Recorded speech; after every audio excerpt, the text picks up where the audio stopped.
आज की वीडियो में मैं आपको बताने वाली हूँ कि आइमा में कार्ड रिन्यू की अपॉइंटमेंट के लिए कौन कौन से डॉक्यूमेंट्स की नीड होती है, कौन कौन सी चीज़ें, कौन कौन से डॉक्यूमेंट्स आपको लेकर जाने हैं और कौन कौन से डॉक्यूमेंट्स आपको अपलोड करने हैं, कहाँ से वो डॉक्यूमेंट्स सभी मिलते हैं। हर एक चीज़ के बारे में डिटेल में मैं आपको इस वीडियो में बताने वाली हूँ बिकॉज़ फाइनली मुझे भी आइमा में अपॉइंटमेंट मिल गई है। एक्चुअली मेरी अपॉइंटमेंट कल थी एंड मेरा कैसा एक्सपीरियंस था हर एक चीज़ के बारे में मैं आपको इस वीडियो में बताऊंगी कि कौन कौन से डॉक्यूमेंट्स और क्या क्या चीज़ें आपको करनी चाहिए, क्या क्या नहीं करनी चाहिए और कैसी आजकल अपॉइंटमेंट्स रिन्यूअल की चल रही हैं। लेकिन सबसे पहले मैं अपनी इंट्रोडक्शन दे देती हूँ। मेरा नाम पुनीत है और मैं पुर्तगाल में रहती हूँ और मैं लाइफ एंड इन्फॉर्मेशन से रिलेटेड वीडियोज़ बनाती हूँ। तो अगर आपको मेरी वीडियोज़ पसंद आती हैं तो मेरी वीडियोज़ को लाइक, शेयर, कॉमेंट ज़रूर करें और मेरे चैनल को सब्सक्राइब भी ज़रूर कर दें। जुलाई 2025 से पहले जिनके कार्ड एक्सपायर हुए हैं, अभी आइमा की तरफ से उनको मेल्स आ रही हैं रिन्यूअल की अपॉइंटमेंट्स के लिए। और मेरा कार्ड एक्सपायर हुआ था जनवरी में, तो ऑलमोस्ट 7 मंथ्स की वेटिंग के बाद मुझे आइमा की तरफ से अपॉइंटमेंट के लिए मेल आई। इसमें सबसे पहले आपको मेल आती है जिसमें आपको पेमेंट के लिए बोला जाता है कि आपको अगर आपको रिन्यूअल की अपॉइंटमेंट चाहिए तो वहाँ पे एक लिंक दिया होता है, वहाँ पे जाके आपको पेमेंट करनी होती है। 182 यूरोज़ जो है रिन्यूअल की अपॉइंटमेंट की फ़ीस है।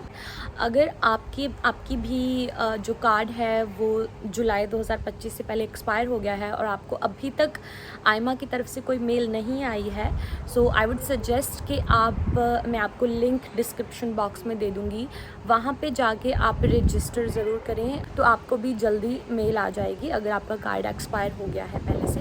तो मुझे मेल आई थी इसी महीने अगस्त में ही। जब आप पेमेंट कर देते हो तो मुझे 2 दिन बाद ही उन्होंने अपॉइंटमेंट की मेल सेंड की थी कि यहाँ पे आपकी अपॉइंटमेंट है। मुझे सीनस की दी है उन्होंने, सीनस में आपकी अपॉइंटमेंट है, ये टाइम है।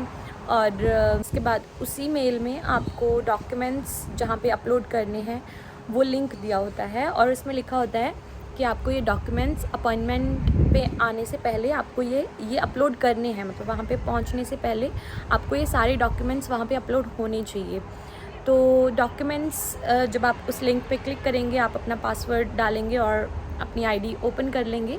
सबसे पहले 4 फॉर्म्स होते हैं जो कि आपको भरने होते हैं। उसमें आपकी नॉर्मल इन्फॉर्मेशन होती है, जो भी इन्फॉर्मेशन मांगी गई है उन फॉर्म्स को फिल करें। उसके बाद आपको जो डॉक्यूमेंट्स है आपको अपलोड करने हैं जो जो वहाँ पे मांगे गए हैं। तो एक और चीज़ है कि जो भी आपके डॉक्यूमेंट्स हैं, जो फाइल्स आप अपलोड करेंगे पीडीएफ फॉर्म में या फिर जिस भी फॉर्म में आप अपलोड करेंगे, वो फाइल्स 2 MB से कम होनी चाहिए, मतलब 2 MB तक की होनी चाहिए, तभी वो अपलोड होंगी। तो जितने भी डॉक्यूमेंट्स की अभी मैं बात करूँगी, मेक श्योर कि वो फाइल्स 2 MB तक की हैं, तभी वो अपलोड हो पाएंगी।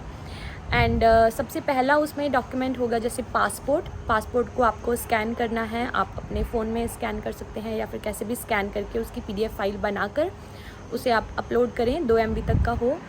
उसके बाद है proof of means of subsistence. इसमें आपको work contract, declaration of employment जो कि आपका एम्प्लॉयर आपको दे देगा, एंड आपकी प्रीवियस 3 सैलरी स्लिप्स। आपको सभी इन डॉक्यूमेंट्स को, तीनों डॉक्यूमेंट्स को एक PDF में डालकर इस वाले पॉइंट पे, मतलब इस वाले डॉक्यूमेंट में आके आपको अपलोड करना है। उसके बाद प्रूफ ऑफ रेजिडेंस में आपको जुनता या फिर सर्तिदाउन दी डोमिसाइल जो कि आपको फाइनेंस पोर्टल से मिल जाएगा, या फिर आप होम कॉन्ट्रैक्ट जो आपके घर का कॉन्ट्रैक्ट अगर आपके पास है, तो इन डॉक्यूमेंट्स में से कोई भी एक डॉक्यूमेंट आप इस वाले डॉक्यूमेंट में अपलोड कर सकते हैं। अगर आपके पास तीनों हैं तो आप तीनों एक PDF में डालकर अपलोड कर सकते हैं, लेकिन एक भी चल जाता है। मैंने सिर्फ सर्तिदाउन दी डोमिसाइल अपलोड किया था, बाकी डॉक्यूमेंट्स नहीं किए थे, तो लेकिन इनमें से कोई भी आप कर सकते हैं। उसके बाद है proof of regularise tax status. इसमें आपको आयरस, लास्ट ईयर की जो भी आपकी आयरस है, एंड 9 दिविदा सर्तिदाओं, ये भी आपको अपलोड करना है। मतलब ये दोनों डॉक्यूमेंट्स आपको अपलोड करने हैं। और 9 दिविदा सर्तिदाओं आपको फाइनेंस पोर्टल से मिल जाता है, तो ये दोनों चीज़ें आपको अपलोड करनी है इस वाले डॉक्यूमेंट में। Next is proof of regularise contribution status.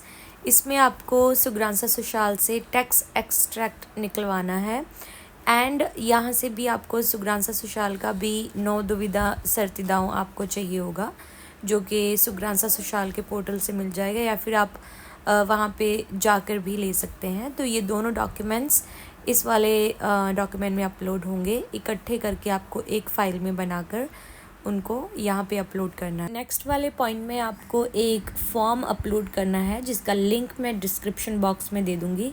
इस फॉर्म को आपको फिल करना है। इस फॉर्म में आपका रेजिडेंसी आप किस आर्टिकल में अप्लाई कर रहे हैं, परमानेंट है या फिर टेम्प्रेरी, तो एक फॉर्म है उसको आपको फिल करना है और इस वाले पॉइंट पे आके आपको उस फॉर्म को फिल करके अपलोड करना है। इसके अलावा जो 18 साल से कम हैं उनके कार्ड रिन्यूअल के लिए अगर आप जा रहे हैं तो एक और पॉइंट होता है, एक और डॉक्यूमेंट आपको अपलोड करना होता है। उसमें भी एक फॉर्म फिल करना होता है और उस फॉर्म को फिल करके आपको उस पॉइंट में अपलोड करना होता है अगर आप माइनर्स की कार्ड रिन्यूअल के लिए जा रहे हैं तो। और जब मैं अपॉइंटमेंट के लिए गई तो सबसे पहले उन्होंने मेरी मेल देखी, जो अपॉइंटमेंट की मेल जो आयमा की तरफ से आती है फ़ोन में ही। उन्होंने मेल देखी, date and time and everything. उसके बाद मेरा पासपोर्ट देखा, मतलब आईडी देखी एंड देन मुझे अंदर एंटर किया। उसके बाद काफ़ी देर वेट की मैंने। उन्होंने सिर्फ मेरे जो डॉक्यूमेंट्स थे उनको वेरीफाई किया। जो भी डॉक्यूमेंट्स जो मैंने अपलोड किए हैं उनको वो वेरीफाई करते हैं। एक और चीज़, जैसे जब आपको मेल आती है तो उसमें डॉक्यूमेंट्स को अपलोड करने के बाद उन्होंने लिखा होता है कि आप या तो डॉक्यूमेंट्स फ़िज़िकल फॉर्म में लेकर आएँ, मतलब जैसे पेपर्स में लेकर आएँ, या फिर आप फ़ोन में लेकर आ सकते हैं डिजिटल फॉर्म में। लेकिन जो ऑफ़िसर मुझे डील कर रहा था उन्होंने मुझसे फ़िज़िकल फॉर्म में मांगा था और मैंने उनको बताया कि जो मुझे मेल आई है उसमें लिखा था कि आप फ़ोन में भी ला सकते हैं, दैट विल बी ओके। तो उन्होंने बोला येस, बट उनके लिए वो ज़्यादा इजी होता है चेक करना, तो इसलिए वो प्रेफर करते हैं कि आप फ़िज़िकल फॉर्म में। तो इट्स बेटर कि आप फ़िज़िकल फॉर्म में भी अपने डॉक्यूमेंट्स लेकर जाएं, उनके लिए ज़्यादा इजी होता है, बिकॉज़ हम किसी भी तरह का उनका मूड ऑफ उस टाइम पे नहीं चाहते हैं। तो इसलिए आप अपने सारे डॉक्यूमेंट्स को फ़ोटोकॉपी करवा के लेकर जाएं, it will be better.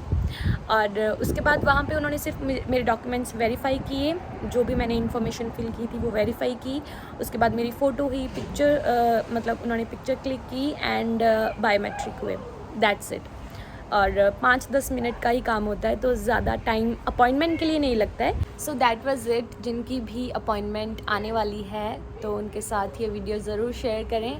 I hope कि ये वीडियो आपको यूज़फुल लगी होगी। अगर आपको वीडियो अच्छी लगी है तो वीडियो को लाइक, शेयर, कमेंट ज़रूर करें और मेरे चैनल को सब्सक्राइब भी ज़रूर कर दें। मिलते हैं किसी और वीडियो में, तब तक के लिए बाय बाय, टेक केयर।